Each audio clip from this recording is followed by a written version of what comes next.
Sikap. Assalamualaikum warahmatullahi wabarakatuh. Sebelumnya, perkenalkan nama saya Lisa Dwi Putri. Di sini saya akan menjelaskan materi tentang sikap. Pengertian sikap yaitu secara historis istilah sikap, attitude, digunakan pertama kali oleh Herbert Spencer di tahun 1862 yang pada saat itu diartikan olehnya sebagai status mental seseorang. Allen Guy Henley 1980. Pada tahun 1888, Lerge menggunakan istilah sikap dalam bidang eksperimen mengenai respon untuk menggambarkan kesiapan subjek dalam menghadapi stimulus yang datang tiba-tiba. Oleh Lerge, kesiapan yang terdapat dalam diri individu untuk memberikan respon itu disebut affect atau test attitude. Jadi menurut istilah Lerge, sikap tidak hanya merupakan aspek mental semata, melainkan mencakup pula aspek respon fisik. Dan ketika Thomas dan Znaniecki di tahun 1918, Allen Guy dan Henley 1980 mengatakan bahwa psikologi sosial adalah studi ilmiah mengenai sikap, maka konsepsi sikap pun telah diterima secara formal dalam dunia pengetahuan. Nah, di sini ada puluhan definisi dan pengertian pada umumnya dapat dimasukkan ke dalam salah satu di antaranya 3 kerangka pemikiran. Yang pertama adalah kerangka pemikiran yang diwakili oleh para ahli psikologi seperti Louis Thurston 1928, Francis Likert 1932, dan Charles Osgood. Menurut mereka, sikap adalah suatu bentuk evaluasi atau reaksi perasaan. Sikap seseorang terhadap suatu objek adalah perasaan mendukung atau memihak, maupun perasaan tidak mendukung atau tidak memihak pada objek tersebut. Kedua, kelompok ini yang diwakili oleh para ahli seperti Kev 1928, Bogardus 1931, Lapierre 1934. Menurut kelompok pemikiran ini, sikap merupakan semacam kesiapan untuk bereaksi terhadap suatu objek dengan cara-cara tertentu. Dapat dikatakan bahwa kesiapan yang dimaksud merupakan kecenderungan potensial untuk bereaksi dengan cara tertentu apabila individu dihadapkan pada suatu stimulus yang menghendaki adanya respon.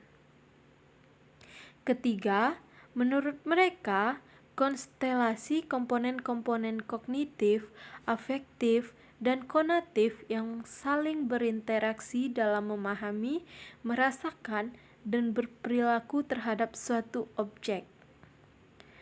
Manusia dapat mempunyai attitude terhadap bermacam-macam hal. Misalnya, bagi kaum muslimin, daging babi adalah haram, tidak disukai dan dianggap kotor. Mungkin sekali seseorang yang betul-betul bersikap demikian, apabila dikatakan bahwa ia sedang makan babi, ia akan memuntahkannya. Ini adalah contoh mengenai sebuah sikap attitude terhadap makanan. Attitude mungkin terarah pada benda-benda, orang-orang, tetapi juga peristiwa-peristiwa, pemandangan-pemandangan, lembaga-lembaga, norma-norma, nilai-nilai, dan lainnya. A. Sikap sosial dan sikap individu. Manusia itu dilahirkan dengan sikap pandangan ataupun sikap perasaan tertentu, tetapi sikap-sikap tersebut dibentuk sepanjang berkembangnya. Attitude dapat dibedakan ke dalam attitude sosial dan attitude individual. Attitude sosial pernah dirumuskan sebagai suatu attitude sosial yang dinyatakan dengan cara-cara kegiatan yang sama dan berulang-ulang terhadap objek sosial. Attitude sosial menyebabkan terjadinya cara-cara tingkah laku yang dinyatakan berulang-ulang terhadap suatu objek sosial, dan biasanya attitude sosial dinyatakan tidak hanya oleh seseorang tetapi juga oleh orang lain yang sekelompok atau semasyarakat. Misalnya, penghormatan yang berkali-kali dinyatakan dengan cara khidmat oleh sekelompok orang terhadap bendera menunjukkan adanya attitude kelompok tersebut terhadap benderanya. Attitude individual berbeda dengan attitude sosial, yaitu kalau attitude individual dimiliki oleh seseorang demi seorang saja, misalnya kesukaan terhadap binatang-binatang tertentu. Attitude individual berkenaan dengan objek-objek yang bukan merupakan perhatian sosial. Attitude individual terdiri atas kesukaan dan ketidaksukaan pribadi atas objek, orang, binatang, dan hal-hal tertentu. Seperti warna juga termasuk ya teman-teman.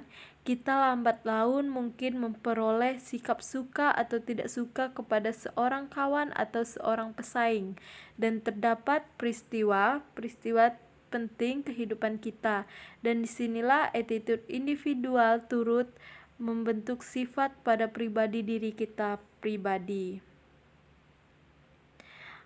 Di sini ada ciri-ciri sikap. Ciri-ciri sikap yang pertama yaitu sikap tidak dibawa orang sejak ia dilahirkan, tetapi dibentuk atau dipelajari sepanjang berkembang orang itu dalam hubungan dengan objeknya. Sifat ini membedakan dengan sifat motif-motif biogenesis seperti lapar, haus, kebutuhan akan istirahat, dan lain-lain. Penggerak kegiatan manusia yang menjadi pembawaan baginya dan yang terdapat padanya sejak dilahirkan. Sifat yang kedua yaitu sifat dapat berubah-ubah, seperti itu sikap dapat dipelajari orang atau sebaliknya. Sikap dapat dipelajari sehingga sikap dapat berubah pada seseorang bila terdapat keadaan-keadaan dan syarat-syarat tertentu yang mempermudah berubahnya sikap pada orang itu. Misalnya kita berganti teman, sikap kita harus berubah juga. Kita harus adanya namanya adaptasi. Yang ketiga yaitu sikap tidak akan berdiri sendiri, tetapi senantiasa mengandung relasi tertentu terhadap suatu objek. Dengan kata lain, sikap terbentuk, dipelajari, atau berubah senantiasa berkaitan dengan suatu objek tertentu yang dapat dirumuskan dengan jelas. Yang D, objek sikap dapat merupakan satu hal tertentu, tetapi dapat juga merupakan kumpulan dari hal-hal tersebut. Jadi, sikap dapat berkaitan dengan satu objek saja, tetapi juga berkaitan dengan sederat objek yang serupa. Yang E, sikap mempunyai segi-segi motivasi dan segi-segi perasaan. Sifat inilah yang membedakan sikap dari kecakapan atau pengetahuan yang dimiliki orang. Sikap mempunyai segi motivasi, berarti segi dinamis menuju ke suatu tujuan, berusaha mencapai suatu tujuan. Sikap dapat merupakan suatu pengetahuan, tetapi pengetahuan yang disertai kesedihan dan kecenderungan bertindak sesuai dengan pengetahuan itu. Dalam hal ini, sikap juga berbeda dari tingkah laku. Tingkah laku itu hanya merupakan kelangsungan tingkah laku yang otomatis berlangsung dengan sendirinya dan bermaksud untuk melancarkan atau mempermudah hidup saja. Contoh, kebiasaan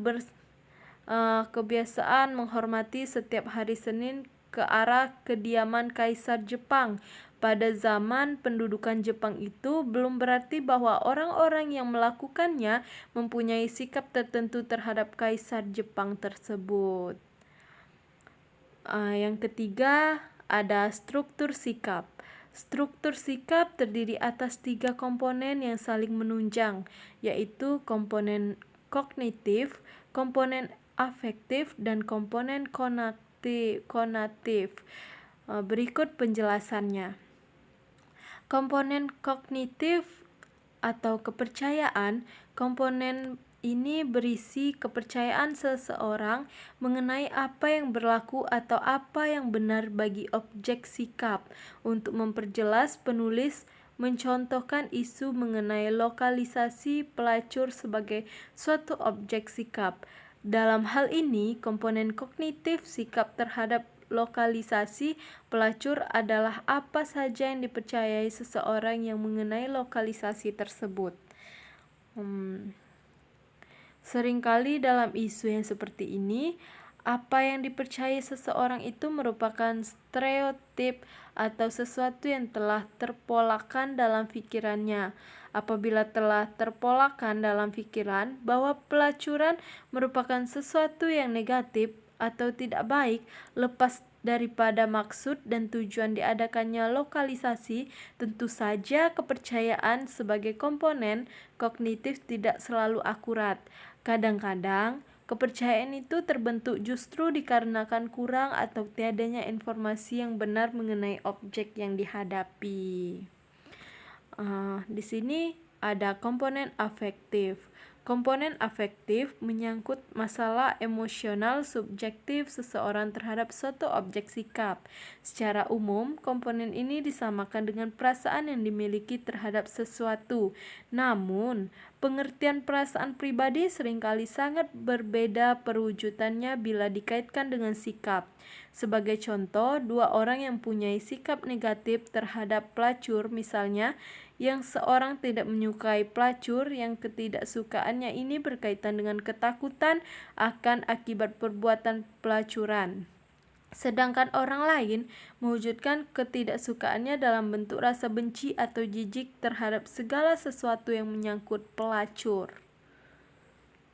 Reaksi emosional yang merupakan komponen afektif ini banyak dipengaruhi oleh kepercayaan atau apa yang kita percayai sebagai benar dan berlaku bagi objek tersebut. Bila kita percaya bahwa pelacuran akan membawa kekotoran dan ancaman terhadap kesehatan, maka akan terbentuk perasaan tidak suka atau afeksi yang terfavorable terhadap pelacur.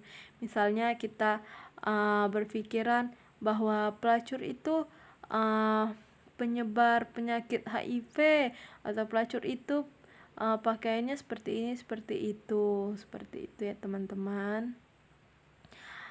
Komponen konatif atau perilaku. Komponen perilaku atau komponen konatif dalam struktur sikap menunjukkan bagaimana perilaku atau kecenderungan berperilaku yang ada dalam diri seseorang berkaitan dengan objek sikap yang dihadapinya. Kaitan ini didasari oleh asumsi bahwa kepercayaan dan perasaan banyak mempengaruhi perilaku. Sepertinya misalnya kita suka pada orang itu, tapi belum tentu teman kita suka. Tapi bagi kita dia itu hebat, tapi bagi teman kita belum tentu dia hebat, begitu. Maksudnya bagaimana orang berperilaku dalam situasi tertentu dan terhadap stimulus tertentu akan banyak ditentukan oleh bagaimana kepercayaan dan perasaan ini membentuk sikap individual. Nah, kan teman-teman, pembentukan sikap dan pengubahan sikap. Berikut beberapa faktor yang mempengaruhi pembentukan sikap adalah pengalaman pribadi, kebudayaan orang lain yang dianggap penting, media massa, institusi atau lembaga pendidikan, dan lembaga agama, serta faktor emosi dalam diri individual yang akan dijelaskan berikut ini. Pengalaman pribadi, apa yang telah dan sedang kita alami akan ikut membentuk dan mempengaruhi penghayatan kita terhadap stimulus sosial.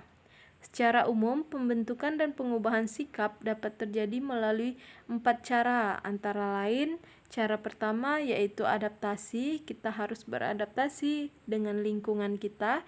Yang kedua, diferensiasi. Yang ketiga, integrasi. Yang keempat, trauma. Sedangkan faktor-faktor yang mempengaruhi terbentuknya sikap antara lain yaitu ada faktor intern dan yang kedua ada faktor ekstern. Faktor ini antara lain menyangkut sifat objek yang dijadikan sasaran sikap, kewibawaan orang yang mengemukakan suatu sikap, yang C, sifat orang-orang atau kelompok yang mendukung sikap, yang D, media komunikasi yang digunakan dalam menyampaikan sikap, yang E, situasi pada saat sikap itu dibentuk.